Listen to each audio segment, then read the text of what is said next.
Ready সেডি হয়ে বসে গেছি বডি দেওয়ার জন্য। তো তোমরা ভিডিওটা শেষ পর্যন্ত দেখতে থাকো, তাহলে বুঝতে পারবে লাস্ট অব্দি কী করি আমরা।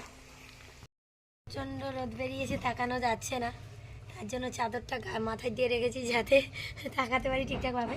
আর বডিগুলো কেমন হচ্ছে অবশ্যই কমেন্ট করে জানাবে। তো আমরা দুজনের কেউই এক্সপার্ট কিন্তু একদমই না, তো যাই হোক চেষ্টা করছি কতটা ভালো করা যায়। আর এখনও এতটা বাকি আছে, তো চলো যতক্ষণ হয় হোক, কিন্তু একটু লেট হয়ে গেছে। আমি একটু চেষ্টা করছি, আমি কখনো দিইনি ফার্স্ট। গাইস আমাদের বড়ি দেওয়া কমপ্লিট হয়ে গেছে, আর বড়ি দিতে দিতে অনেকটাই বড়ি শুকনো শুকনো মাপ চলে এসছে। আর একটু ছাদে রোদ দেওয়ার জন্য চলে এসেছি, তো এখানে একটু রোদে দিয়ে গেলাম। তো আমাদের এই ভিডিওটা কেমন লাগলো তোমাদের অবশ্যই কমেন্ট করে জানাবে। তো ভালো লাগলে অবশ্যই শেয়ার করে পাশে থেকো সবাই, আর সাবস্ক্রাইব করতে কেউ ভুলো না কিন্তু। ঠিক আছে, চলো টাটা।